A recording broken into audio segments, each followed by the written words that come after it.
ও যুবক, জীবনে যদি সফল হতে চাও, সবাই তো সফলতা চায়, আমিও সফলতা চাই, আমিও সম্মান চাই। কে সম্মান না চায়? সবাই চায়, কিন্তু সম্মানের ঠিকানা কোথায় এটা মানুষ বুঝতে ভুল করে।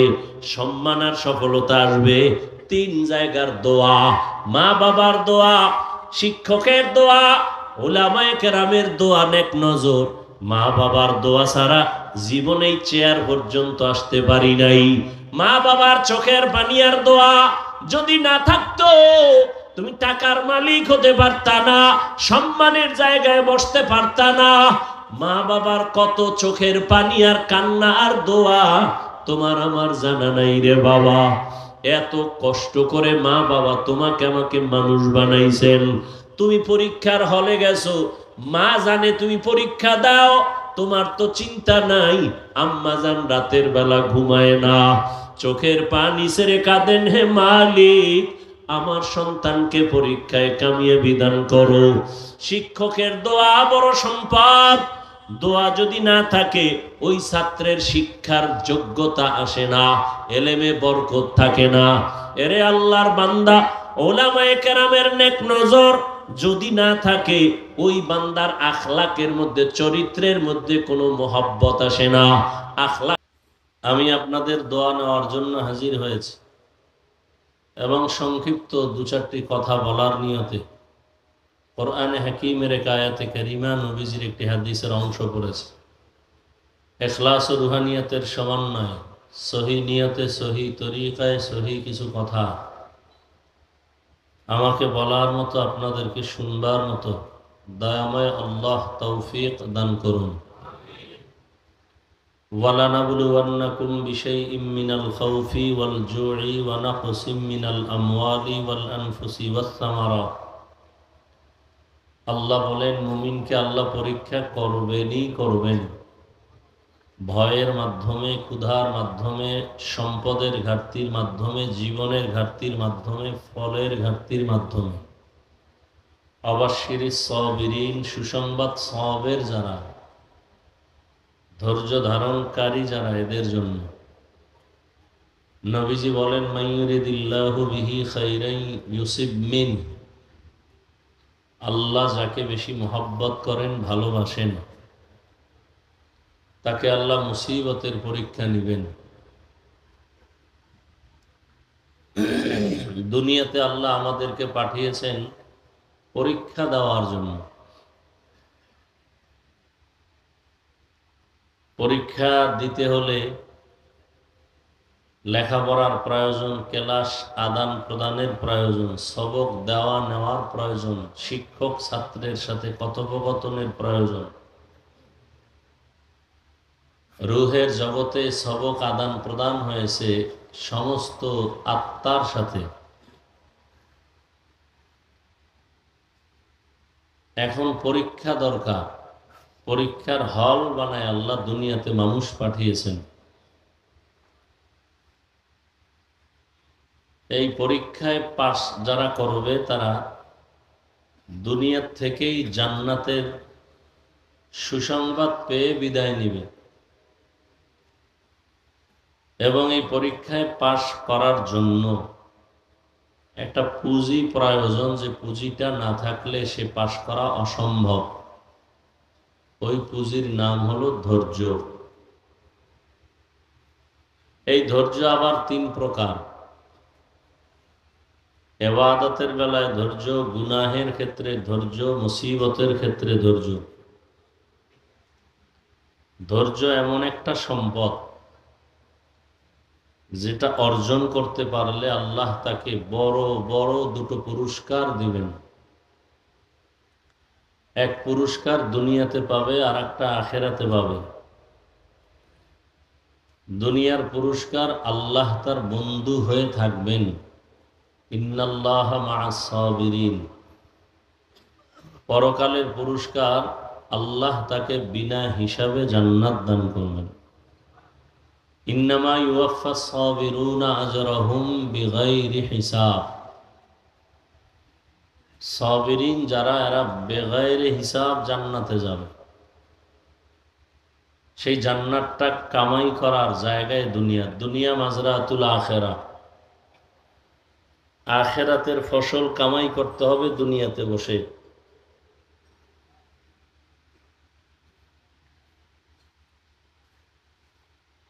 দুনিয়া ছাড়া আখেরাতের কাজ করার কোনো সুযোগ নাই ভিন্ন কোনো জায়গায়। পরীক্ষার হলে পরীক্ষার্থী যখন যায় পরীক্ষায় পাশ করার জন্য, ধৈর্য তো আছে, সেটা লাগবেই। বাহ্যিক দৃষ্টিতে আরো দুইটা সম্বল দরকার, দুইটা ব্যবস্থার দরকার, যে দুই ব্যবস্থা না থাকলে সে কখনো পরীক্ষায় পাশ করবে দূরের কথা, পরীক্ষায় গিয়ে লিখতেই পারবে না। এক ব্যবস্থার নাম রিজালুল্লাহ, আর এক ব্যবস্থার নাম কিতাবুল্লাহ। দুনিয়ার লাইনে যারা পরীক্ষা দেয় এদের গাইডও লাগে, গাইড বুঝায় দেওয়ার জন্য, আবার কোচিং মাস্টার, প্রাইভেট মাস্টারও নেয়। দুনিয়ার পরীক্ষার হলে আল্লাহ মানুষকে পাঠাইয়া এই দুইটা ব্যবস্থা করছেন, কিতাবও দিছেন, ব্যক্তিও দিছেন।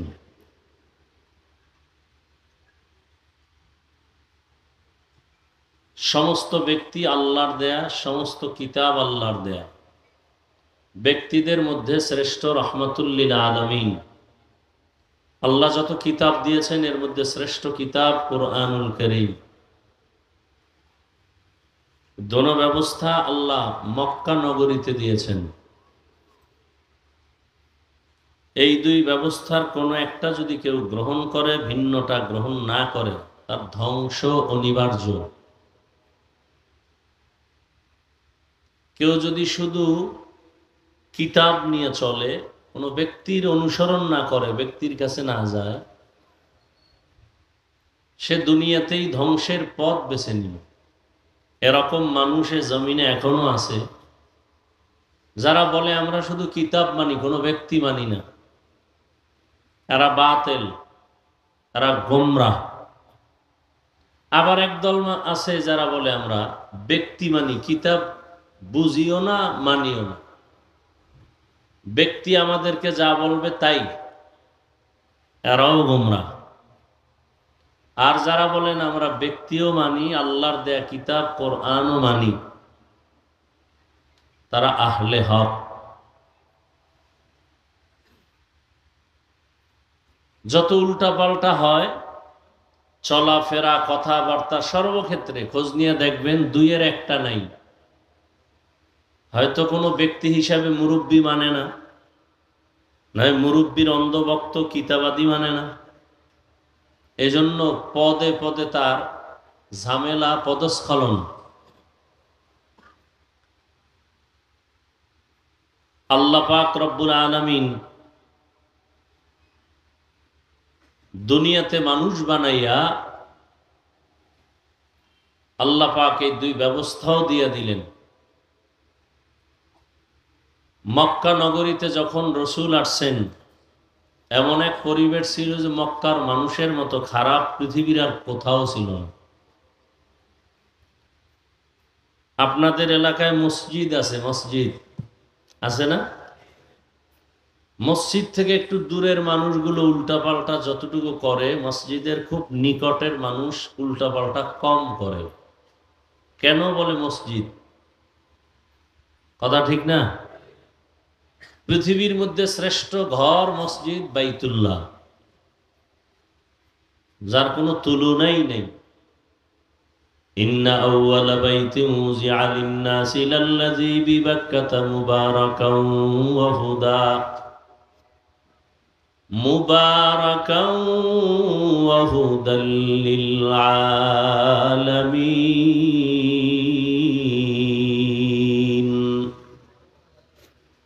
বাইতুল্লাহ এমন দামি একটা ঘর,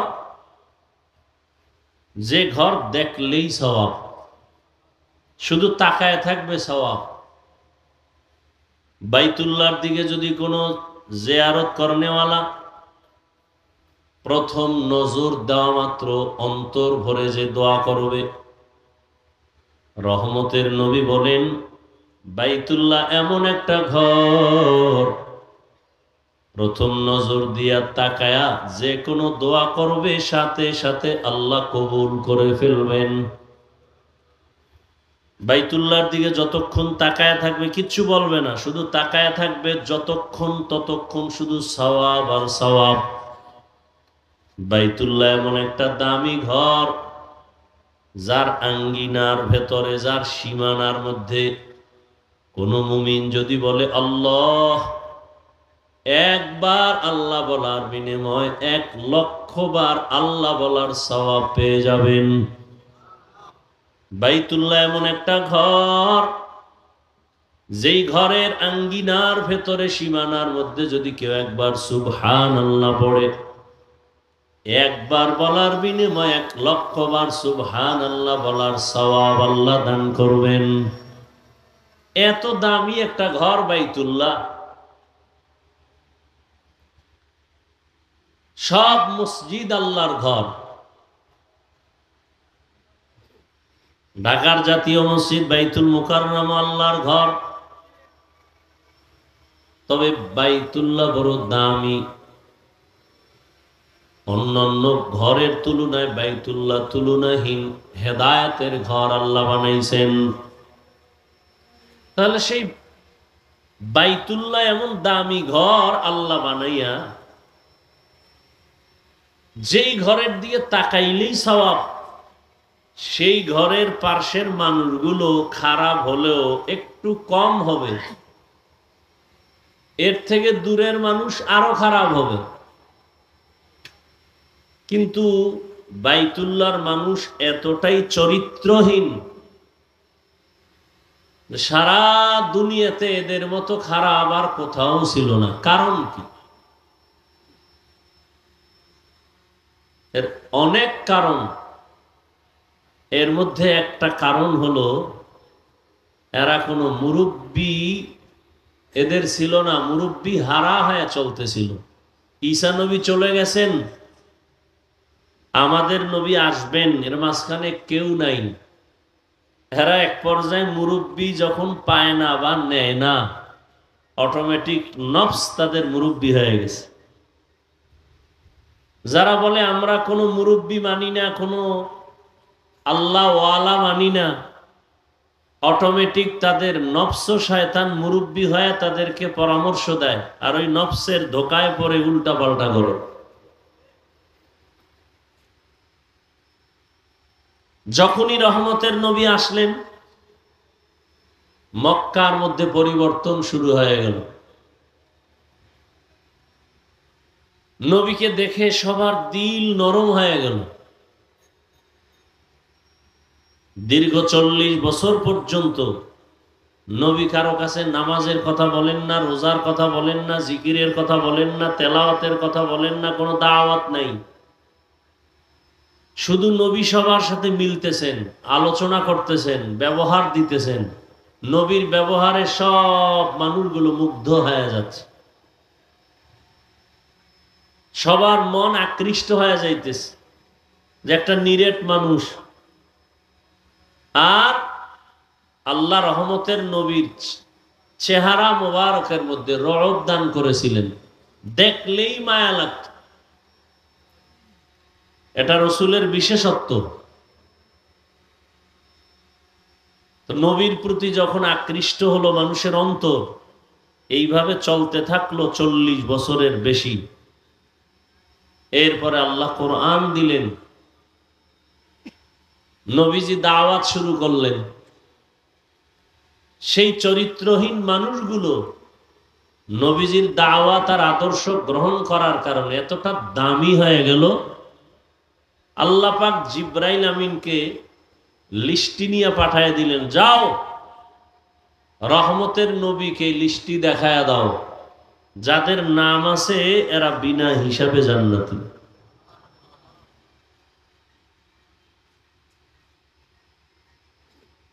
রসুলের আদর্শ তারা গ্রহণ করার কারণে, এজন্য নবী বিদায় বেলা চ্যালেঞ্জ দিয়ে গেছেন গোটা দুনিয়ার উম্মতের সামনে। قال رسول الله صلى الله عليه وآله وسلم تركت فيكم أمرين لن تضلوا ما تمسكتم بهما كتاب الله وسنة رسوله। দুটো জিনিস রেখে গেলাম, আঁকড়ায়া ধরো। যারা ধরে রাখবে তাদের ঈমানও যাবে না, সম্মানও যাবে না। বর্তমান দুনিয়াতে আজও ১৫০০ বছর পরে এই দুই জিনিস যারা ধরে রাখছে, কোরআন এবং রসুলের আদর্শ সুন্নত, এরা আজও সম্মানে আছে, শান্তিতে আছে, ঈমানেও আছে। আর যাদের কাছে দুটো নাই, টাকা আছে, বাড়ি গাড়ি আছে, সম্মানও নাই, শান্তিও নেই। কত বিল্ডিংওয়ালা বিল্ডিং ছেড়ে জঙ্গলে ঘুরে, কত টাকাওয়ালার টাকা ব্যাংকে পড়ে আছে, বংশের কেউ ভোগ করতে পারে না। কারণ একটা সম্মান বান্দা নিজে কিনে টাকা দিয়া, আর একটা সম্মান আল্লাহ দান করেন। আল্লাহর দেয়া সম্মান যারা পায় এরা দুনিয়ায়ও বাদশাহ, আখেরাতেও বাদশাহ। আর যারা টাকা দিয়া সম্মান কিনে, এদের প্রথম অবস্থায় ফুলের মালা, ফাইনাল তাদের জুতার মালা। এটাই দেখতেছি চোখের সামনে। আর আল্লাহর দেয়া সম্মান যারা ধরে রাখতে পারলো, হাজার কোটি মুসিবতের মধ্যেও তারা এখনো বাদশার হালাতে আছে। এর মধ্যে কারা সর্বোচ্চ লেভেলে আছে? উলামায়ে আহলে হক, উলামায়ে কেরাম। আগেও যেমন, এখনো তেমন, সামনেও এমনই থাকবে। কারণ এই সম্মান টাকা দিয়া কিনা হয় না, কে দিছেন? আল্লাহ দিছেন।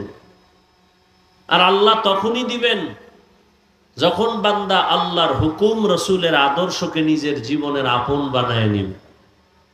আল্লাহ তখন সম্মান শুধু বাড়াতেই থাকবেন। قال رسول الله صلى الله عليه وآله وسلم من تواضع لله رفعه الله। যেই বান্দা বান্দি নিজেকে ছোট মনে করে চলবে, বিনয়ী বানায় চলবে, আল্লাহ তার মর্যাদা অনেক উঁচু করে দিবেন। নিজেকে যত বিনয়ী করে রাখবে, আল্লাহ তার মর্যাদা শুধু বাড়াতেই থাকবেন। মানুষ তো জন্মগতভাবেই মর্যাদাবান। দুনিয়াতে আসার আগেই আল্লাহ মানুষকে সর্বোচ্চ সম্মান দান করেছেন। ওয়ালাকাদ কাররামনা বানি আদম ওয়া হামালনাহুম ফিল বাররি ওয়াল বাহরি ওয়া রাযাকনাহুম মিনাত তাইয়্যিবাত ওয়া ফাদ্দালনাহুম আলা কাসীরিম মিম্মান খালাকনা তাফদীলা। বনি আদম বড় দামি এক সম্পদ। এদের মতো শ্রেষ্ঠ কোন প্রাণী আল্লাহ সৃষ্টি করেন নাই।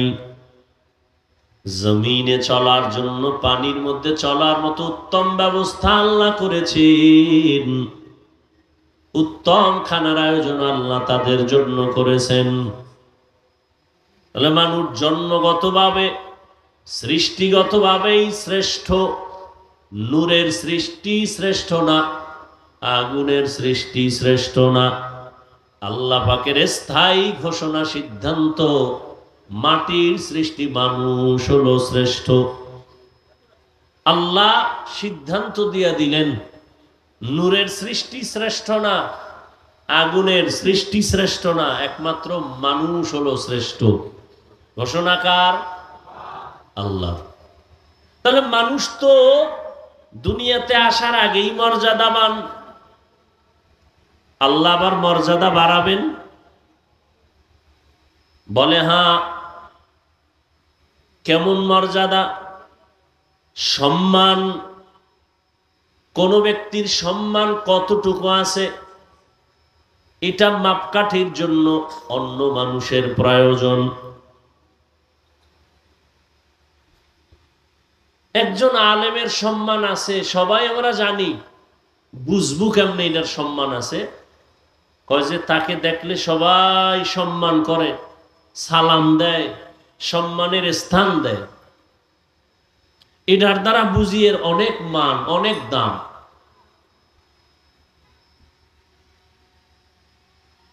তো একজন ব্যক্তি খুব বিনয়ী হয়ে চলে, তাকে 100 লোক মোহাব্বত করে, 500 লোক মোহাব্বত করে, 5000 মানুষ তাকে সম্মান করে। নবী বলেন বিনয়ী হয়ে চলো, সারা দুনিয়ার মুমিন তোমাকে সম্মান করবে। আরো বিনয়ী হও, বিধর্মীরাও তোমাকে সম্মান করবে। তুমি আরো বিনয়ী হও, শুধু মানুষ না, ভিন্ন প্রাণীরাও তোমাকে সম্মান করবে। যেমন রহমতের নবী রাস্তা দিয়ে চলতেছেন, রাস্তার দুপার্শ্বের গাছ নত হয়ে রসুলকে সালাম জানায়। কেমন রহমতের নবী আমার! নবী রাস্তা দিয়ে হাঁটেন, জঙ্গলের প্রাণী বারবার রহমতের নবীরে সালাম জানায়। রহমতের নবীর এত সম্মান, দুধের বাচ্চাগুলো নবীকে দেখে সালাম দেয়। এটা সম্মান। রহমতের নবীর পরে বর্তমান দুনিয়াতে বহু আল্লাহর প্রিয় গোলাম আছেন, আল্লাহর বড় মহব্বতের গোলাম। এমনও আছেন যাদের কথা বাঘে শুনে, যাদের কথা অন্য প্রাণীও শুনে। কারণ এটা সম্মান আমার আল্লাহ দান করেন, আর এই সম্মানটা বারে বিনয়ী হওয়ার কারণে। যত বিনয়ী হবে, নরম হয়ে চলবে, আল্লাহ তার মর্যাদা শুধু বাড়াতেই থাকবেন।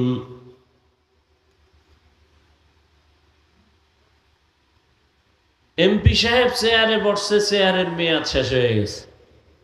চেয়ারম্যান সাহেব চেয়ারে বসছে, চেয়ারের মেয়াদ আছে, এখন শেষ। কিন্তু আল্লাহ রসুলের আদর্শ নিয়া, আল্লাহর হুকুম মাননেওয়ালা ওলামায়ে কেরাম যে চেয়ারে বসছেন, চেয়ারের মেয়াদ শেষ হবে তো দূরের কথার কোনো তো মেয়াদই নাই। ওলামায়ে কেরামের চেয়ারের মেয়াদ আসেনি। একজন এমপি, ডিসি, এসপির থেকে এই চেয়ারের দাম অনেক বেশি, অনেক বেশি। এই সম্মান আল্লাহ দিছেন আল্লাহর দ্বীনের নিসবতের কারণে। এলমেরা জাজু করদান বেহিসাব, খলকেরা দাদান জওয়াবে বাসওয়াব, হক নাদারত দোস্তে খলকা জারেরা, নিস্তে ই খসলত একি দিনদারেরা। আপনারা সবাই দামি মানুষ, তো বুঝাবারও কোনো এলেম নাই, ভাষা তো নাই। এরপরও যাও কিছু বলবো, এর মধ্যে ভয়। যারা দেখতে নারী চলন বাঁকা, এই সমস্যায় আরো সমস্যা। বয়ান কি করব? আপনাদেরকে বয়ান করার মতো যে এলেমের প্রয়োজন, যেই উপরের তবকার প্রয়োজন, তার 1000 কোটি ভাগের বিন্দু মাত্র নাই, চিন্তাও করা যায় না। এরপর কেন দাওয়াত দেয় আমাকে, তাও আমি বুঝি না।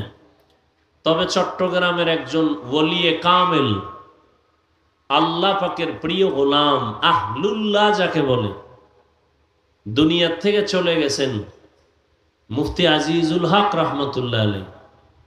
তার কথা আমাদের মুরব্বীদের জবানে শুনছি, জীবনীতে দেখেছি, এগুলো নকল করি। যে বয়ান যে আমরা করি, আমরা তো বড় বক্তা, আন্তর্জাতিক মানের বক্তা। এই যে বয়ান করি, বয়ান করার মধ্যে এলেম আমলের কোনো দখল থাকে না, বাহাদুরি চলে না। যে বয়ান হয়, বয়ান হওয়ার ভেতরে পুঁজি লাগে 2টা। এক আল্লাহর রহমত, আর একটা পুঁজি লাগে উপস্থিত শ্রোতা যারা, এদের অন্তরের নিরঙ্কুশ মোহব্বত। এই 2 জিনিস এক না হলে বয়ান হয় না, কোনোদিন সম্ভব নেই, যত বড় এলেমওয়ালাই হোক। বয়ান করা এক জিনিস, বয়ানের মধ্যে আসর তৈরি হওয়া আর এক জিনিস। মোনাজাত তো সবাই ধরি, চোখে পানি আসে কতজনা। বয়ান তো সবাই শুনি, করি। কারো কথা শুনলে দিল নরম হয়, চোখে পানি আসে। কারো কথা শুনলে কেমন যেন মন বসে না, ভালো লাগে না। সম্পূর্ণ আল্লাহ পাকের রহমত, শ্রোতাদের অন্তরের মোহাব্বত আর আকর্ষণ। বান্দার ভেতরে থাকবে আলোচক যে, তার মধ্যে ইখলাস, তখন কিছু কথা হয়।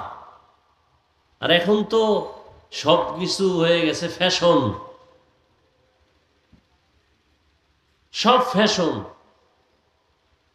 আমি মাঝে মাঝে বলি, বয়ান করা আমাদের বক্তাদের পেশা, আর শ্রোতাদের বয়ান শোনার নেশা। বসে বসে শুনবে, সারা রাত শুনবে। নামাজ বাদ দিয়া শুনাইতে পারলে আরো খুশি। নামাজ এক ঝামেলা, উজু করো, পানি মুছো, কত পেরেশানি। কিন্তু বয়ান শুনবে, এখানে তৃপ্তি হয় নাই, মোবাইলে শুনবে। বয়ান শোনা নেশায় পরিণত হয়ে গেছে। আর আমাদের করাটা পেশা, মাঝখানে ফলাফল শূন্য। আল্লাহ আমাদের সব ভাইকে হেদায়াত দান করেন। কেউ মোবাইল নিয়ে ব্যস্ত, কেউ ক্যামেরা নিয়ে ব্যস্ত, এক একজনে এক এক কামে ব্যস্ত। বইছে এক কামে, ব্যস্ত হইছে 10 কামে। যারে শয়তানে ধরে ভাত থুইয়া তামাক ধরে, বুঝলেন? ভাত খায় না, তামাক খায়। বর্ষে বেহেশতের বাগানে, করতেছে দুনিয়ার দান্দা। এই ছবি সেই ছবি, দুনিয়ার সব উলামায়ে কেরাম একমত, বিনা কারণে এমনিই কোন ছবি তোলা সম্পূর্ণ হারাম। সারা দুনিয়ার উলামায়ে কেরাম একমত, এমনিই হারাম, কবিরা গুনাহ। বর্ষে বেহেশতের বাগানে করবে জান্নাতের কাজ, করছে দুনিয়ার কাজে ধান্দায়। এরপরে মোবাইল যদি চোরে লইয়া যায়, তা আমও গেল, সালাও গেল, আইসে খালি যাইবে খালি। এই বয়ান কি শুনবো, এটা দরকার নাই। সুন্দর বয়ান করছে, বাসে একটু চাপাবাজি করে যাবে।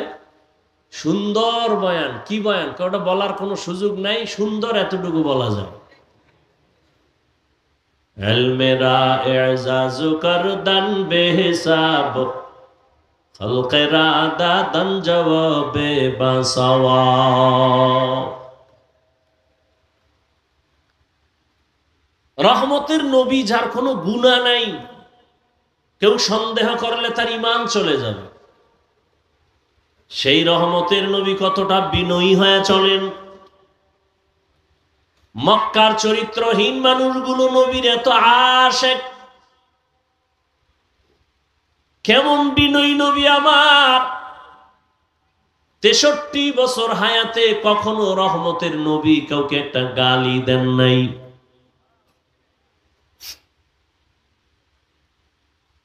কেমন মায়ার নবী আমার!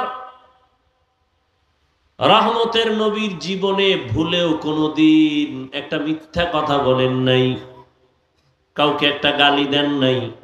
হাজারো গালি নবী শুনছেন, একটা গালির জবাবও দেন নাই। আরো আশ্চর্য কথা, কেমন রহমতের নবী আমার, যার এত পাওয়ার, আল্লাহর কাছে চাইতে দেরি পাইতে দেরি না। সেই নবী কারো জন্য রাগ হইয়া বরদোয়াও করে না। তায়েফের ময়দানে রক্ত ঝরায় আল্লাহ নিজে জিব্রাইলকে পাঠায় দিছে, নবী বললেই সব ধ্বংস করে দিব। নবী বলে না না। এজন্য আল্লাহ বলেন, লাউ কুনতা ফাদদান গালিদাল কলবি লানফাদু মিন হাওলিক। রহমতের নবীর অন্তর যদি শক্ত হতো, বক্রতাপূর্ণ হতো, ও নবী আপনার কাছে কেউ আসতো না, সব ভেঙে যাইত। কিন্তু আপনার হৃদয়টা এত কোমল, এত দুর্বল, এত নরম, দুশ্মন আসিয়াও নবীর ভক্ত হয়ে যায়। রহমতের নবী কোনদিন জীবনে দুটো চোখ মোবারক গরম করে কারো দিকে তাকান নাই।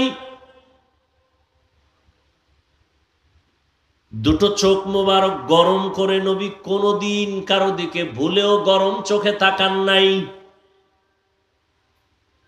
মাত্র 13 বছরের ব্যবধানে মক্কার চরিত্রহীন লম্পট এতটা নবীর আশেক। নবীজি বলেন, আমাকে দেখা মাত্র দিলটা মানুষের নরম হয়ে যায়। অল্প টাইমে মক্কার এই চরিত্রহীন মানুষগুলো জান্নাতের টিকিট পাইল, শুধু নবীর ব্যবহার, আর কিছুই না। নবীর সুন্দর নরম আচরণ, নবীজির আদর্শ দেখে বড় বড় বেঈমান পর্যন্ত নবীর পক্ষে চলে আসলো। এই জন্য আল্লাহ যার কপাল ভালো রাখবেন সে দ্রুত লাইনে চলে আসবে, আর যার কপাল খারাপ হবে হাজারো বয়ানে তার কপালের দরজা খুলবে না। মান ইয়াহদিল্লাহু ফাহুয়াল মুহতাদ ওয়া মান ইউদ্লিল ফালান তাজিদ লাহু ওয়ালিয়াম মুরশিদা। আল্লাহ যাকে হেদায়েত দিবেন সে পেয়ে যাবে, যার কপাল বড় খারাপ সে হেদায়েত পাবে দূরের কথা, হেদায়েত পাওয়ার কোনো মুর্শিদও পাবে না, পথ প্রদর্শক পাবে না। কপাল যদি কারো পুরিয়া যায়, আমি হাফিজুর রহমান কেন, সারা বাংলাদেশের ওলামায়ে কেরাম কেন, মক্কা মদিনার ইমাম কেন, স্বয়ং রসুলেও যদি বয়ান করে ওর কপাল খুলবে না। কপাল যদি পুড়ে যায়,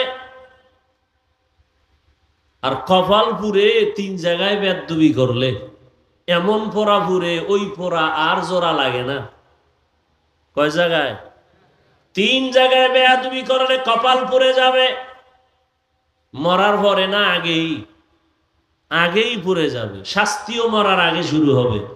এক জায়গা হলো মা বাবা।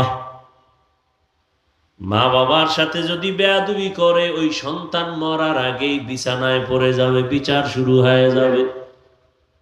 দ্বিতীয় জায়গা শিক্ষক। আমি হাফিজুর রহমানকে আমার মা আমার বাবা চোখের পানি ছেড়ে কলিজা ভরে দোয়া করেছেন, আল্লাহ সম্মান দিছেন। কিন্তু আল্লাহর জাতের কসম, আপনাদের সামনে বসাইয়া আমি যে বয়ান করতেছি এই বয়ান আমাকে কোনোদিন আমার মাও শিখান নাই, আমার বাবাও শিখান নাই। আমার হাতে ধরে ধরে নাম লেখা, দস্তখত দেয়া, বয়ান করা, কথা বলা শিখাইছেন আমার উস্তাদ। আমার শিক্ষক আমাকে মানুষ বানাইছেন, আর আমার মা বাবা দোয়া করেছেন। এই জন্য যদি কোনো ছাত্র শিক্ষকের সাথে বেয়াদবি করে বরদোয়া নেয়, আল্লাহর জাতের কসম ওর মরণের আগেই গজব চলে আসবে। রাস্তায় চলি, মাঝে মাঝে বহু ল্যাংটা পাগল দেখি, আরবিতে কথা বলে, ইংলিশে কথা বলে। পাগল আবার ইংলিশ কেন বলে, আরবি বলে কেন? চিন্তা ভাবনা করে দেখলাম পাগল হইয়া ইংলিশ শিখে নাই, আরবি শিখে নাই, বরং স্কুল বা মাদ্রাসার ভালো ছাত্র ছিল, বেয়াদবি করে পাগল হয়ে গেছে। জমিনে কোনো মা বাবা সন্তানের জন্য বরদোয়া করে না, জমিনের মধ্যে কোনো শিক্ষক ছাত্রের জন্য বরদোয়া করে না। কিন্তু কষ্ট যখন আসে তখন একটা নিঃশ্বাস বের হয়, আহ, এই নিঃশ্বাসটা অভিশাপ, একটা নিঃশ্বাস। আসমান থেকে ফয়সালা চলে আসে। قال رسول الله صلى الله عليه وآله وسلم اثنان يعجلهما الله في الدنيا আল বাগয়ু ওয়া হুকুকুল ওয়ালিদাইন। পয়গম্বর বলেন দুইটা অন্যায় আছে, যদি করো শাস্তিটা মরার আগেই হবে। প্রথম অন্যায়ের নাম জুলুম, দ্বিতীয় অপরাধের নাম মা বাবার সাথে বেয়াদবি। জুলুম আবার তিন প্রকার: আল্লাহর সাথে জুলুম, নিজের সাথে জুলুম, অন্যের সাথে জুলুম। আল্লাহর সাথে জুলুমের নাম শিরিক, ইন্নাশ শিরকা লাযুলমুন আযীম। নিজের সাথে জুলুম আবার আলাদা আলাদা। আমি নিজে মানে শুধু ব্যক্তি একা না, কু আনফুসাকুম ওয়া আহলিকুম নারা। আল্লাহ আমাকে হাত দান করেছেন, এটার আলাদা ডিউটি আছে, বিনা কারণে আল্লাহ দেন নাই। 5টা আঙ্গুল দিছেন, এক একটা আঙ্গুলের মধ্যে আবার 4টা করে দাগ আছে, গিরা আছে। কি বলে এলাকায় আঙ্গুলের এগুলির কি বলে? হ্যাঁ, গিরা। এরকম কয়টা আছে এক আঙ্গুলে? 5টায় কয়টা? 5 আঙ্গুলে কয়টা? 20টা করে এখানে গিরা লাগানো আছে, দাগ দেওয়া। এটাও আল্লাহ বিনা কারণে দেন নাই। বান্দা তুমি নামাজ পড়িয়া সালাম ফিরাইয়া 33 বার সুবহানাল্লাহর আমল করো, 33 বার আলহামদুলিল্লাহর তাসবিহ পড়ো, 34 বার আল্লাহু আকবারের তাসবিহ পড়ো, ডান হাতের আঙ্গুল গনে গনে গনে গনে হক আদায় করো। আল-ইয়াওমা নাখতিমু আলা আফওয়াহিহিম ওয়া তুকাল্লিমুনা আইদিহিম ওয়া তাশহাদু আরজুলুহুম বিমা কানু ইয়াকসিবুন।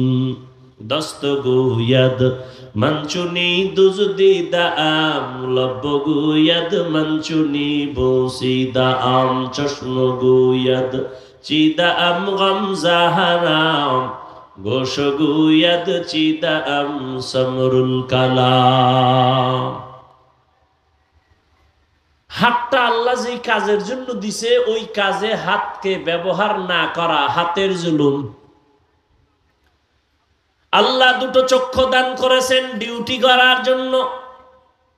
আল্লাহর দেওয়া ডিউটিতে যদি ওই চোখ ব্যবহার না করা হয়, চোখের জুলুম।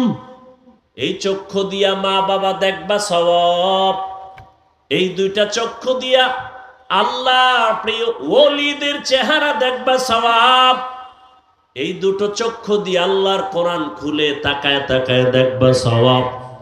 এই চোখ দিয়া বান্দা তুমি বাইতুল্লাহ দিয়ে তাকায় থাকবা সওয়াব। যদি এর বাহিরে তাকাও চোখের জুলুম। জবান আল্লাহ দান করেছেন যে ডিউটি করার জন্য, ওই ডিউটি না করলে জবানের জুলুম। এগুলো আমার ব্যক্তি, পুরো ব্যক্তি। এবার আহাল, আল্লাহ ছেলে দিছেন, ছেলে আমার আহাল। আমি স্বামী, স্ত্রী আমার আহাল। আমি শিক্ষক, আমার ছাত্র আহাল। আমি মসজিদের ইমাম, আমার মুসল্লিগণ আমার আহাল। আমি আলেম, উম্মত আমার আহাল। কু আনফুসাকুম ওয়া আহলিকুম নারা। জাহান্নাম থেকে ইমাম সাহেব তুমি আগে বাঁচো, তোমার মুসল্লি আহালদেরকেও বাঁচাও। জাহান্নাম থেকে বাবা নিজেকে আগে বাঁচাও, তোমার আহাল সন্তানকে বাঁচাও। জাহান্নাম থেকে স্বামী তোমাকে আগে বাঁচাও, তোমার আহাল স্ত্রীকে বাঁচাও। নিজে বাঁচলাম হয়ে গেল না, কোনোদিন হবে না। রহমতের নবী সুন্দর আদর্শের কারণে মক্কার মানুষ এতটা দামি হয়ে গেল, সারা দুনিয়ার মানুষের জন্য কিয়ামত পর্যন্ত এক একজন সাহাবী এক একটা নক্ষত্র। নবী বলেন আসহাবী কান নুজুম, আকাশের তারকার মতো এক একজন সাহাবী উম্মতের হেদায়েতের জন্য। আকাশের তারকার সাথে তুলনা কেন? বলে আরবের মানুষ, এখনো মানুষ আছে ওই কক্সবাজার, আমাদের কুয়াকাটা বঙ্গোপসাগরের অনেক ভেতরে যায় মাছ ধরার জন্য। গভীর পানির মধ্যে গিয়া জাল ফেলে। ইলিশ গভীর পানির মধ্যে থাকে, 200, 300, 500 হাত পানিতে গিয়া জাল ফেলে ইলিশ মাছ ধরার জন্য। ওখানে তো নেটওয়ার্ক নাই, তো জেলেরা চলাফেরা করে কেমনে? কয় তারকা দেখে আমরা এরপরে রাস্তা খুঁজি। ওটা ওরা বুঝে। আরবের মানুষ তারকা দেখে ভালো মন্দ যাচাই করে। রহমতের নবী বলেন, উম্মত কিয়ামত পর্যন্ত আমি আর কোনোদিন আসব না, আমার রেখে যাওয়া আদর্শ আর আমার সাহাবায়ে কেরামের আদর্শ দেখে তোমরা হেদায়েতের পথ নির্ণয় করো। কারণ আমার এক একজন সাহাবী হেদায়েতের জন্য একটা তারকা। আজকে প্রতিযোগিতা লাগছে সাহাবায়ে কেরামের বিরুদ্ধে কথা বলা, আছে না নাই?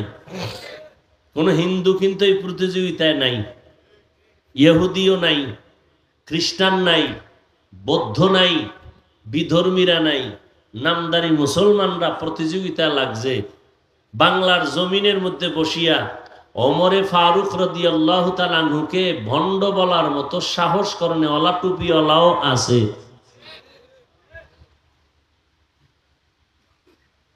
সাহাবায়ে কেরামের বিরুদ্ধে ইশারা ইঙ্গিতে যারা বলবে লেখবে এরা ভণ্ড, এদের যারা ভণ্ড বলবে না তারাও ভণ্ড। আল্লাহ হেদায়াত দান করুন। ওই যে কপাল, কপাল যদি পুড়ে যায়, কপাল পরার আর এক আলামত হলো আল্লাহ যে তার উপরে বেজার, তার প্রথম প্রমাণ সে আলেমদের পিছনে লাগবে। আহলে হক আলেমের পিছনে যে লাগে প্রমাণ তার কপাল খারাপ। মা বাবার সাথে বেয়াদবি, শিক্ষকের সাথে বেয়াদবি।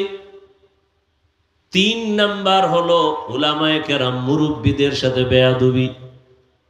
এই ছোট্ট বয়সে যা দেখলাম এই 3 জায়গায় বেয়াদবি করিয়া একজনও দুনিয়াতে সফল হতে পারে নাই। এই অল্প বয়সে অনেক কিছু দেখছি। 2004 সালে আমি দাওরা শেষ করলাম। আমাদের ক্লাসে একটা ছাত্র ছিল বড় ভালো, কিন্তু হুজুরদের সাথে উল্টা পাল্টা করতো, মা বাবার সাথে। দেখছি চোখে তাকায় যে বাবা মোনাজাত দিয়া বড় দোয়া করে, আল্লাহ ধাক্কাইয়া দেওবন্দে লয়ে গেছে। 1 নম্বরে পাস, আইছে বাংলাদেশে। নাম কইলে ফেসবুকের গোলামরা সবাই চিনবে, যাদের জীবন মরণ ফেসবুক, এবং মাও জীবন না, বাবাও না। বাপ ছাড়তে রাজি, মা ছাড়তে রাজি, ভাই ছাড়তে রাজি, মাদ্রাসা ছাড়তে রাজি, সব ছাড়বে, মোবাইলের এই গজবের পথ ছাড়বে না। ও এটা নিয়া দুনিয়াও বরবাদ করবে, আখেরাতও বরবাদ করবে, মান্যত করে ফেলেছে। এরা চিনবে নামটা বললেই, বিশেষ করে আমাদের মাদ্রাসার লাইনের। এত ভালো ছাত্র বাংলাদেশে কোথাও 1 মাসের বেশি থাকে না। এক জায়গায় মাইরও খাইছে শুনছি। আমার দ্বারা একদিন আইছে মাদ্রাসায় ঢাকাতে, তো ওয়াজ নিবে। আমি তোরে ওয়াজ দিব না জীবন। তো চোখের সামনে শুধু একটা না, হাজারও দেখতেছি। এই 3 জায়গায় যারা বেয়াদবি করে এরা দুনিয়াতেই বিফল, সব ধ্বংস এদের। আজকে বাংলাদেশে এত ঝামেলা কেন? একমাত্র উলামায়ে কেরামের সাথে বেয়াদবির ফলাফল। না আসতে বলেন কেন? দালাল দালাল ভাব। উল্টা আমগো দালাল কন না, আমগো চেহারা দেখলে মনে হয় দালাল।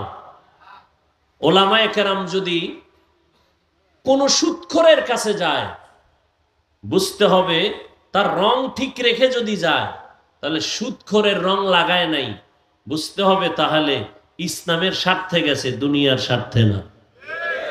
যদি সুদখোরের কাছে যাইয়া তার রঙে রঙিন হয়ে যায় হুজুর, তাহলে বোঝা গেল উদ্দেশ্য ভিন্ন।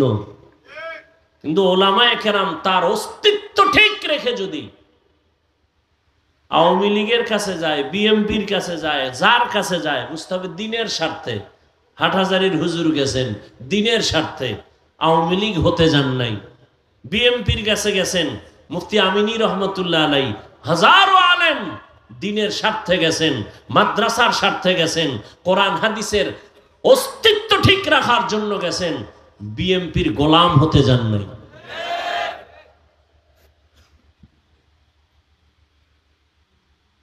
হ্যাঁ, লোকমা দেয়, বয়ে বয়ে লোকমা দেয়। কি লোকমা দেনেওয়ালা! ইমাম সাহেব নামাজে দাঁড়াইছে, ভুল হইল তো লোকমা দিবে, এটা সুন্নত। ইমাম সাহেব নামাজে দাঁড়াইলে ভুল হয় না? কথা বলেন না কেন? আর মাগরিবের নামাজে দাঁড়াইছে, মাইকে তেলাওয়াত শুরু করছে। আর মসজিদের পার্শ্বে তো বাহিরে চায়ের দোকান থাকে না, থাকে না? ওখানে কয়েকটা বেনামাজি থার্ড ক্লাসের বয়ে বয়ে বিড়ি টানে আর চা টানে। ওখানে নামাজ লাগে না, দিল এমনি পরিষ্কার। ইমাম সাহেব তেলাওয়াত শুরু করছে, জানালা দিয়ে বাহিরে আওয়াজ আসতেছে, আলহামদু পড়তেছে। হঠাৎ করে আল্লাহর কি কুদরত, আলহামদুর মধ্যেই ভুল হয়ে গেছে। চায়ের দোকানের ওই বেনামাজিটি শুনে ফেলাইছে। একটা আর একটার কয়, ইমাম সাহেব কইল কি? কত ভুল করছে, ভুল। কত লোকমা দাও। একটা কাপ ফালাইয়া জানালা দিয়ে তাকায় লোকমা দেয়। ইমাম সাহেব, কামটা তো ঠিক হয় নাই। এটা লোকমা না বেয়াদবি? বলেন, এটা লোকমা না বেয়াদবি? খবরদার, লোকমা দিও, বেয়াদবি করিও না। বলে গেলাম, লোকমা দিও, বেয়াদবি করিও না, মরার আগে পঙ্গু হয়ে যাবি। এখন লোকমা দেবে কারা? বলেন, মুসল্লিরা। ইমামের পিছনে মুসল্লি আছে 500। এরা সবাই যদি একটা লোকমার নিয়তে চিৎকার দেয়, তো চাই দেখবে যে ইমাম নাই, জাকাতে স্টক করছে। হবে? লোকমা কিভাবে দিতে হবে? নিয়ম আছে না নাই? পেছনে একজন যোগ্য ব্যক্তি দাঁড়াবে। কার পিছনে? ইমামের পেছনে। যোগ্য ব্যক্তিকে সভাপতি, এলাকার বড় সুদখোর। কি না, তার সভাপতি বানাইছেন কেন? এলাকার বড় সুদখোর, সে যোগ্য, নাইলে মসজিদের সভাপতি বানাইছেন কেন? মসজিদের সেক্রেটারি কেন? এই জন্যই তো কই কপাল পড়ছে। শিয়ালের হাতে দিছে মুরগি আমানত 3 দিন। শিয়াল কয় দোয়াও চাই, মাফও চাই। এটা ফ্যাটের ভিতরে গিয়া কি মা হয়ে গেছে, আর ফেরত দেওয়া যাবে না। এ জাতির কপাল পুড়েছে। শিয়ালের হাতে মুরগি দিলে যা হয়, মসজিদ মাদ্রাসা ধর্মের চাবি সুদখোর বেনামাজি ঘুষখোরের হাতে দিলে তো তাই হবে, আর তাই হচ্ছে। দিছে কে? জিব্রাইল। সুদখোর ঘুষখোরের হাতে মাদ্রাসা মসজিদের চাবি দিছে কে? ফেরেশতারা। কারা দিছে? কারা? আমরা কইতে লজ্জা লাগে, ভোটের আগে পায়খানা খাইছেন টাকার নামে, লজ্জা করে নাই? ওই ভোটের আগের রাত্রে টাকা না খাইয়া বাথরুমে গিয়া 10 গ্রাম পায়খানা খাইও, পরে বাজারে গিয়া হালাল সাবান দিয়ে কুলি কইর, গন্ধ শেষ। মোনাজাত দেয়, কবুল হয় না, হুজুরের দোষ। নিজে যে হারাম খাইছে আর কোনো দোষ নেই। কয় ভাই দাওয়াত, কা আলহামদুলিল্লাহ। কয় আপনার বাড়ি? কয় নাউজুবিল্লাহ। নিজের অপরাধের চিন্তা নাই, নিজে নামাজ পড়ে না, দোষ নাই, লোকমা দেয়। তো যোগ্য ব্যক্তি দাঁড়াবেন। কেমন যোগ্য? ইমামের নামাজের মাঝখানে যদি ঝামেলা হয়, ইমাম পেছনে যাবেন, বাকি নামাজটা পেছনের যোগ্য ব্যক্তি এসে কমপ্লিট করে দিবেন। এমন কি তেলাওয়াত চলতেছে, মাঝখানে হঠাৎ করে যদি এমন হয়ে যায় শব্দের উচ্চারণ যে অর্থ বিকৃত হয়ে গেছে, এটা বুঝার মতো ইলমওয়ালা পেছনে থেকে লোকমা দিবেন। এজন্য আমি সারা বাংলাদেশে বলি, অন্তত উলামায়ে কেরামদেরকে লোকমা দেনেওয়ালারা সাবধান। লোকমা দাও, কিন্তু বেয়াদবি করিও না। লোকমার নামে বেয়াদবি করলে কপাল পুড়ে যাবে। ভালো করে মনে রাখিও, রাসূলের হাদিস শুনায় গেলাম, 3 জায়গায় বেয়াদবি করলে ওর কপাল শেষ। মরার পরে না আগে? আগেই। 1 নম্বরে কি? মা বাবা। 2 শিক্ষক। 3 উলামায়ে কেরাম, মুরব্বী। শুধু ওলামা না, এলাকার মুরব্বী আছে, আলেম না, 5 ওয়াক্ত নামাজ পড়ে, ভালো মানুষ, তার সাথেও বেয়াদবি করে। কত রিক্সা চালায় মুরব্বী, তার সাথেও বেয়াদবি করে 5-10 টাকা নিয়ে। বরদোয়া হাত উঁচু করে করা লাগে না, দিল থেকে যখন কষ্ট হয় সেটাই বরদোয়া। আল্লাহ হেদায়াত দান করুন। লিকুল্লি শাইইন যিনাতুন ফিল ওয়ারা ওয়া যিনাতুল মারই তামামুল আদাবি। এত বয়ান চলতেছে, সুন্দর বয়ান, আপনারাও কম জানেন না। মাইকলে টান দিলে আপনারটাও সুন্দর বয়ান হবে, কণ্ঠও খারাপ না, কিন্তু আমলের খাতা শূন্য কেন? একমাত্র কারণ আল্লাহর আযাবের ভয় অন্তরে নাই। এ কারণে চোখের মধ্যে পানি নাই, মোনাজাতে কান্না নাই, দিলের মধ্যে অন্যের প্রতি কোনো দরদ নাই। একজনকে আমি হেফাজত করব, কিন্তু না, আমি একজনকে মানুষের সামনে লজ্জা দিতে পারলে বড় আনন্দ লাগে। এজন্য আল্লাহ পাক বলেন, ও মুমিন, আমি 5টা জিনিসের মাধ্যমে তোমাদের পরীক্ষা করব। 1 নাম্বার জিনিস হলো ভয়, দ্বিতীয় হলো ক্ষুধা। ভয় মানে 4 মাযহাবের 4 ইমাম, এর মধ্যে একজন ইমাম শাফিঈ রাহমাতুল্লাহ আলাইহি বলেন, এখানে ভয় মানে হলো আল্লাহর পক্ষ থেকে ভয়। আল্লাহর পক্ষ থেকে ভয় হলো জাহান্নামের আযাব। যেই ভয়টা আল্লাহ আমার নবীকেও দিলেন, ইয়া আইয়ুহান নাবিয়্যুত্তাকিল্লাহ ওয়া লা তুতি'ল কাফিরিনা ওয়াল মুনাফিকিন। ও নবী, আপনি আমাকে ভয় করেন, কাফের মুনাফিকের অনুসরণ করবেন না। আর একটা ভয় হলো বেঈমানের পক্ষ থেকে ভয়। ফিলিস্তিনের জমিনের ভেতরে ইসরায়েলি কুকুরদের ভয়, ওরা বলে আল্লাহকে মানলে তোমাদেরকে মেরে ফেলা হবে। এই ভয়কে জয় করবে আল্লাহর মোহাব্বতের বান্দা, জীবনকে বিসর্জন দিয়া দিবে। হাজারো প্রতিকূলতা আসবে, আল্লাহর ভয় আসলটা অন্তরে যখন রাখবে, তখন দুনিয়ার ভয় তার সামনে কিছুই না। এরে নবীর আশিক, আজকে মুসলমানের উপরে এত বিপদ। বাংলাদেশের মুসলমান আমরা মায়ের কোলে আছি, মনে করি আমগো বিপদ নাই। না, কি বিপদ নাই তার নিশ্চয়তা কি আছে? মাদ্রাসা বেশি, আলেম ওলামা বেশি। আরে ভাই, এর থেকে তো ভারতের মধ্যে মাদ্রাসা আরো বেশি ছিল, আলেম ওলামা অনেক ছিল। হাজার হাজার মাদ্রাসা ধ্বংস করে দিল, হাজারো হাজারো আলেম ফাঁসির মধ্যে ঝুলাইয়া গাছে টানাইলো ব্রিটিশ বেঈমানেরা। স্পেনের জমিন 800 বছর পর্যন্ত মুসলমান শাসন করলো। যেই স্পেনের মধ্যে 30 খণ্ড তাফসির লেখা হলো, তাফসিরে কুরতুবী। আজকে স্পেনের মধ্যে আজানের ধ্বনি নাই, সব ধ্বংস হয়ে গেল। মুসলমানকে আগুনে পুড়িয়া ভূমধ্য সাগরে সব শেষ করে দিল।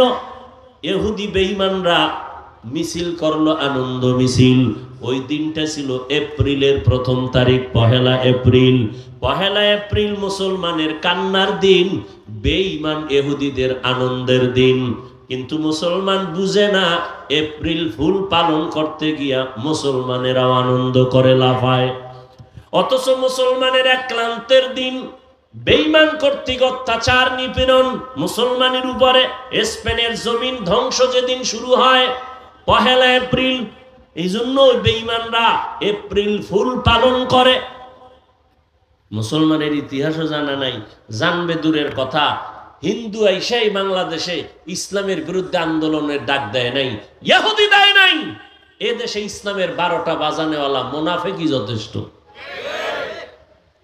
আমি যে কথাগুলো বললাম, এই বয়ানটা মসজিদের খতিব সাহেব আগামী জুমায় করুক। মুসলমান কমিটির কয়েকজন বলবে, হুজুর আপনি বাড়িতে বেড়ায়েন 6 মাস।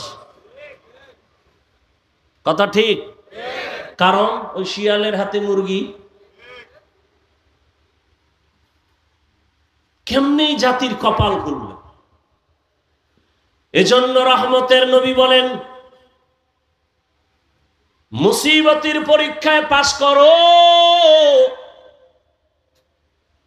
ইবাদতের বেলায় ধৈর্য, মুসিবতের বেলায় ধৈর্য ধারণ করো, গুনাহের বেলায় ধৈর্য। জীবনটা চলে যাবে, তারপরও গুনার ক্ষেত্রে কোনোদিন আমি সামনে আগাবো না, আল্লাহর ভয়। ভাইরা আমার, ওমরে ফারুক রাদিয়াল্লাহু তাআলা আনহু রহমতের নবীকে জবাই করার জন্য তরবারি নিয়ে দৌড়ায়। আল্লাহর হুকুম, সে ওমর আমার নবীর চেহারা দেখে কালেমাওয়ালা হয়ে গেল। আল্লাহ তাকে এমন ভাবে কবুল করেছেন, ওমর এখন যেই পথ দিয়া চলে শয়তান ওই পথে চলে না, ভয়। যুবক মদের বোতল নিয়ে হাঁটে, হঠাৎ করে তাকায় দেখে ওমর আসতেছে, ভয়, ফালায়াও দিতে পারে না। আল্লাহর কাছে মনে মনে তওবা করছে। ওমর এসে সামনে দাঁড়ায়, কয় বোতলটা দে। যুবক কাঁপতেছে। কেন কাঁপে? বলে ওমরের মেজাজ এমন যে কথার আগে তরবারি রেডি। যুবক কাঁপতে কাঁপতে বোতলটা দিল। ওমরে ফারুক রাদিয়াল্লাহু আনহু বোতলটা নিয়ে দেখে বোতলের ভেতরে এক ফোঁটা মদও নাই, পুরা বোতলটা সাদা দুধে ভরা। হরকে দারাত খৌফে হক দরদিল মাদান জান্নাতুল মাওয়া দেহাদ উরা মাকাম। এক নাম্বার আল্লাহর ভয়ের পরীক্ষা চলবে। ওমরে ফারুক রাদিয়াল্লাহু আনহু দিনের বেলা বিচার করেন, রাতের বেলা মানুষের বাড়ি যায় ঘুরেন। ঘুরতে ঘুরতে দেখে একটা বাগানের মধ্যে আগুন জ্বলে। আরো সামনে আগাইলেন, বিয়ে দেখেন ভেতরে মহিলাদের কণ্ঠের আওয়াজ। ওমর দূরত্ব বজায় রেখে চুপ করে দাঁড়ালেন। ওমর এখানে আছে কেউ জানে না। শুনে মহিলারা কথা কয়। এক মা তার কন্যাকে বলে, ও আমার মেয়ে, আগামীকাল বাজারে দুধ বিক্রি করতে নিবা, গাভীর দুধ, পানি বেশি দিও। মেয়ে ডাক দিয়ে কয়, মা খবরদার, আর একবারও বলবা না, ওমর যদি শুনে কল্লা ফেলে দিবে। মা বলে, ওমর তো দেখবে না। ওমর কই? ওমর কোথায়? ঘরের পাশে দাঁড়ানো। মেয়ে ডাক দিয়ে কয়, ওমর তো দেখবে না। আর মা বলে, ওমর দেখবে না। মেয়ে বলতেছে, মা ওমর যদিও দেখবে না, তবে আমার আল্লাহ আমারে তো দেখবে। ইয়া ইলাহি মুঝসে মুঝকো দূর কর, তাকে দেখো মুঝ মে তুঝকো এক নজর। ইয়া ইলাহি তু মেরা মাবুদ হ্যায়, या इलाही तू मेरा माशूक है। ওমরে ফারুক রাদিয়াল্লাহু আনহু কথাটা শুনে চলে গেলেন। পরের দিন আদালতে লোক পাঠাইয়া মা আর মেয়েটাকে ডাকালেন। ডাকানোর পরে তারা ভয়, মনে হয় ওমর ডাকছে মানে ফাঁসি হয়ে যাবে। সম্মানের সাথে মেহমানদারি আপ্যায়ন করালেন। ওমর মোহাব্বতের আওয়াজ দিয়ে বললেন, মা ধন্য আপনার কপাল, এমন একটা মেয়ে আপনি ঘরে পাইছেন যার আপদমস্তক শুধু আল্লাহর ভয় ঢুকানো, তাকওয়ার ফাউন্ডেশন তার ভেতরে, আল্লাহর ভয়। আপনি ধন্য মা, আজকে আপনাকে একটা পুরস্কার দেওয়ার জন্য ডাকছি। মা বড় খুশি। খলিফাতুল মুসলিমিন আমাকে পুরস্কার দিবেন। কি পুরস্কার দিতে চান? ওমরে ফারুক বলেন, আপনি যদি খুশি হন আর রাজি হন, আপনার ওই কন্যাটা, মেয়েটা আমি ওমরের ছেলের বিবাহের বন্ধনে নিতে চাই। মা বড় আনন্দিত হয়ে গেলেন। আলহামদুলিল্লাহ, আমি রাজি। ওমর এই আল্লাহর বান্দি মেয়েটাকে তার ছেলের সাথে বিবাহের বন্ধনে নিয়ে আসলেন। আর এই মেয়েটা এমন ধন্য, এমন চাঁদের আলো, এর গর্ব ধারায় আর এক চাঁদের আলো জমিনে আসছে। ওমর ইবনে আব্দুল আজিজ রহমাতুল্লাহ আলাইহি। এই জন্যই বললাম, ও যুবক, জীবনে যদি সফল হতে চাও, সবাই তো সফলতা চায়, আমিও সফলতা চাই, আমিও সম্মান চাই। কে সম্মান না চায়? সবাই চায়, কিন্তু সম্মানের ঠিকানা কোথায় এটা মানুষ বুঝতে ভুল করে। সম্মান আর সফলতা আসবে তিন জায়গার দোয়া: মা বাবার দোয়া, শিক্ষকের দোয়া, উলামায়ে কেরামের দোয়া, নেক নজর, মা বাবার দোয়া ছাড়া জীবনে চেয়ার পর্যন্ত আসতে পারি নাই। মা বাবার চোখের পানি আর দোয়া যদি না থাকতো তুমি টাকার মালিক হতে পারতা না, সম্মানের জায়গায় বসতে পারতা না। মা বাবার কত চোখের পানি আর কান্না আর দোয়া তোমার আমার জানা নাই রে বাবা। এত কষ্ট করে মা বাবা তোমাকে আমাকে মানুষ বানাইছেন। তুমি পরীক্ষার হলে গেছো, মা জানে তুমি পরীক্ষা দাও, তোমার তো চিন্তা নাই। আম্মা জান রাতের বেলা ঘুমায় না, চোখের পানি ছেড়ে কাঁদেন, হে মালিক আমার সন্তানকে পরীক্ষায় কামিয়ে বিধান করো। শিক্ষকের দোয়া বড় সম্পদ। দোয়া যদি না থাকে ওই ছাত্রের শিক্ষার যোগ্যতা আসে না, এলেমে বরকত থাকে না। এরে আল্লাহর বান্দা, ওলামায়ে কেরামের নেক নজর যদি না থাকে ওই বান্দার আখলাকের মধ্যে, চরিত্রের মধ্যে কোনো মহব্বত আসে না, আখলাকের মধ্যে কোনো রং আসে না। এই জন্য উলামায়ে কেরামের নেক নজর দরকার, কারণ তাদের নজরের মধ্যে পাওয়ার আছে, তাকওয়ার পাওয়ার। ইয়া আইয়ুহাল্লাযীনা আমানু ইন তাত্তাকুল্লাহ ইয়াজআল লাকুম ফুরকানা। আল্লাহর দেওয়া পাওয়ার এর নাম ফুরকান, হাদিসের ভাষায় পাওয়ারের নাম ফিরাসাত। ইত্তাকু ফিরাসাতাল মুমিন ফাইন্নাহু ইয়ানজুরু বিনুরিল্লাহ। আল্লাহ তাআলা ফেরাসাতের পাওয়ার দান করেন। আল্লাহর প্রিয় গোলাম, কোন বেঈমান বেনামাজিকে এই পাওয়ার আল্লাহ দিবেন না। আল্লাহ পাওয়ার দান করেন। এরা অনেক কিছু দেখেন ওই পাওয়ার দিয়া, যেটা তুমি আমি দেখতে পাই না। তবে এরা চামড়ার চোখ দিয়া দেখেন না, আল্লাহর দেওয়া নূরের আলো দিয়া তারা দেখতে পান। ওমরে ফারুক রাদিয়াল্লাহু আনহু আল্লাহর কাছে এতটা দামি হয়ে গেলেন, রহমতের নবী বলেন, লাউ কানা বাদি নবিয়্যুন লাকানা উমর। আমার পরে আল্লাহ যদি নতুন নবী কাউকে বানাইতেন, ওমর হতো আমার পরের নবী। ও আমার ভাইরা, ও যুবক বাবারা, পর্দার আড়ালের মা বোনেরা, কয়দিন দুনিয়ায় বাঁচবেন? চোখের সামনে শুধু মরণের লাশ আর লাশ। একটা সন্তানকে মানুষ বানায় যান, ডাক্তার বানান, বাধা নাই, মানুষ বানাইয়েন মানুষ। ডাক্তার হওয়া আলাদা, মানুষ হওয়া আলাদা, মাওলানা হওয়া আলাদা, মানুষ হওয়া আলাদা, ইঞ্জিনিয়ার হওয়া মানুষ হওয়া বড় ভিন্ন জিনিস। আমি বক্তা হইছি ঠিক, আমি পীর হইছি ঠিক, তবে মানুষ হইতে পারলাম কিনা চিন্তা। গর্বা সুরত আদমি ইনসাবুদে আহমদবু জাহলো হামেক সাবুদি। মানুষ হওয়া বড় কঠিন জিনিস।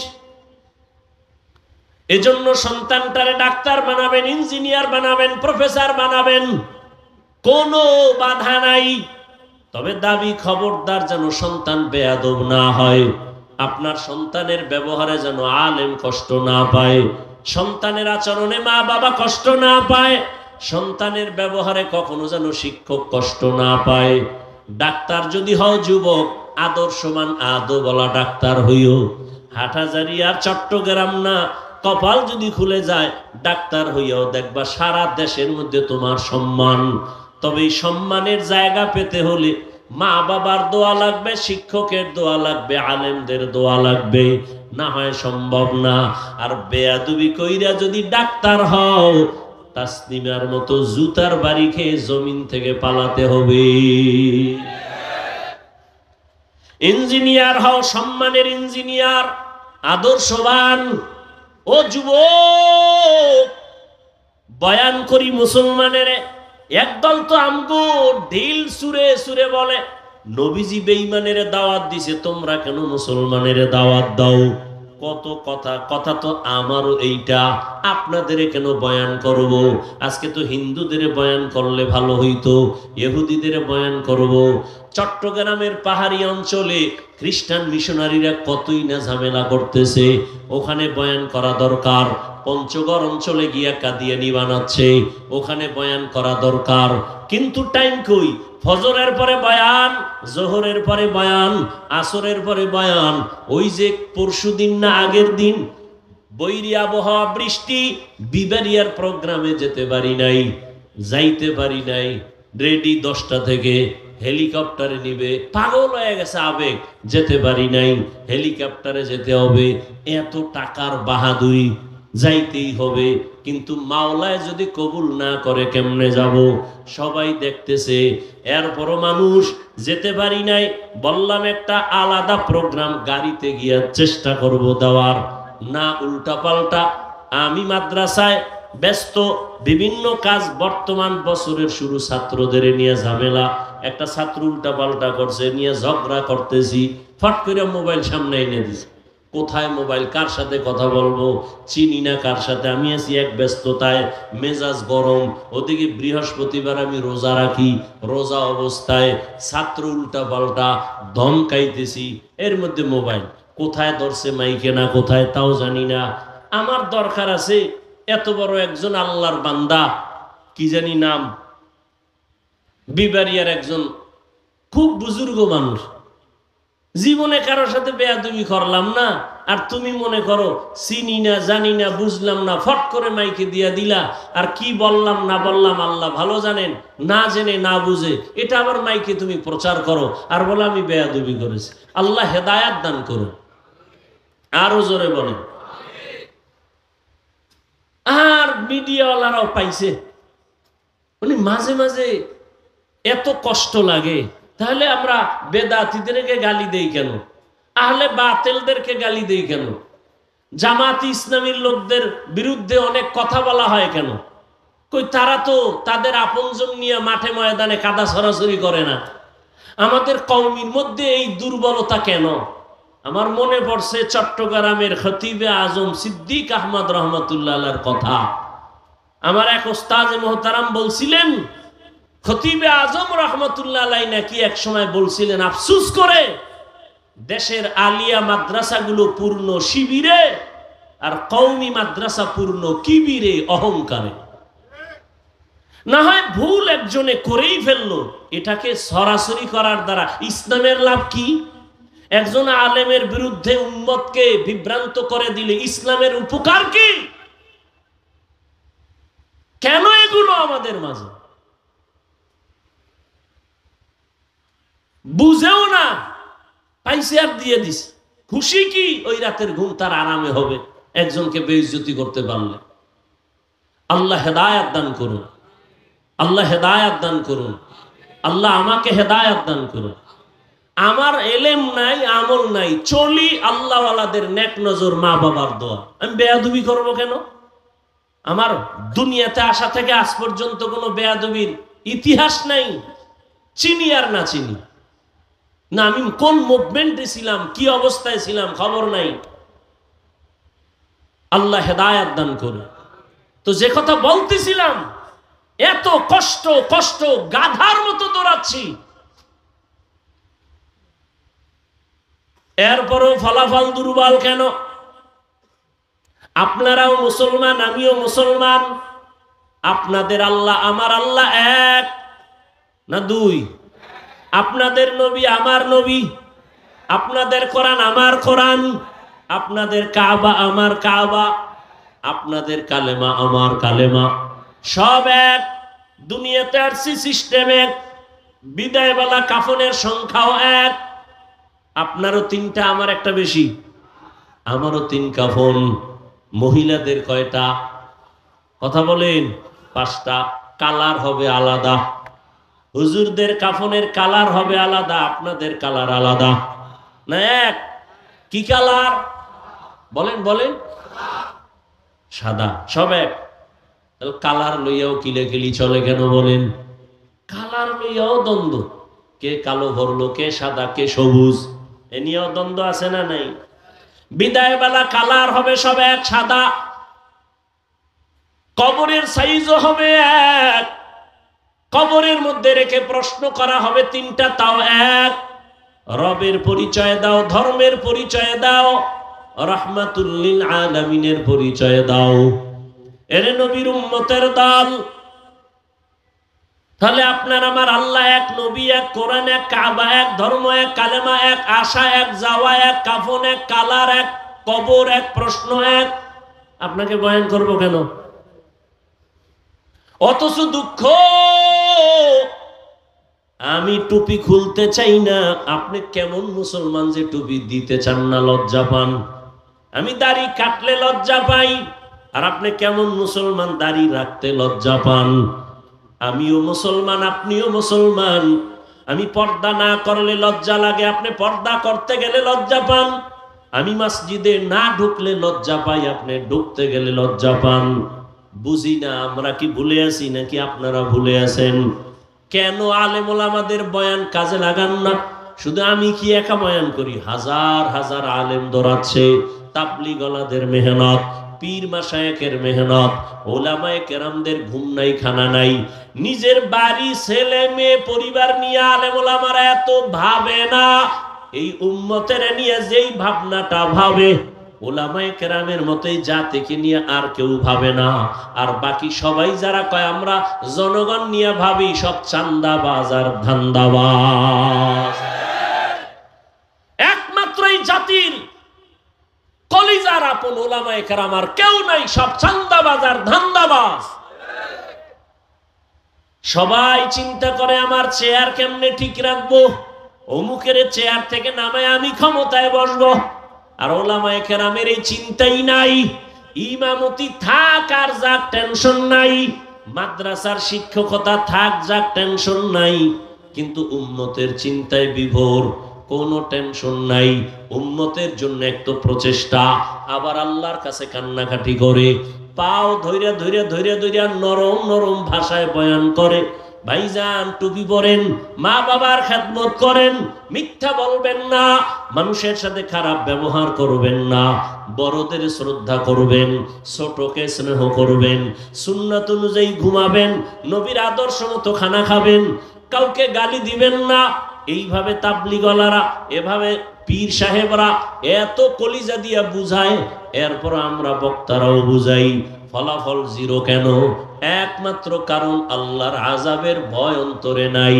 আল্লাহর কসম, আল্লাহর ভয় অন্তরে যতদিন আসবে না, ততদিন কোনো বয়ান আমলে আসবে না। আর আল্লাহর ভয়টাও কোনোদিন অন্তরে আসবে না যতদিন পর্যন্ত মানুষটা আল্লাহওয়ালার নজর লাগাবে না। আল্লাহওয়ালাদের নজরের দ্বারা তাকওয়া অন্তরে জমা হবে। এখন যারা আল্লাহওয়ালা মানেই না, বড় বড় মোষ লাম্বা কইরা চাপাবাজি করে আর বলে আমরা পীর মানি না, ওলিয়া উলিয়া মানি না, আমাকে কেউ মানাই লাগে না।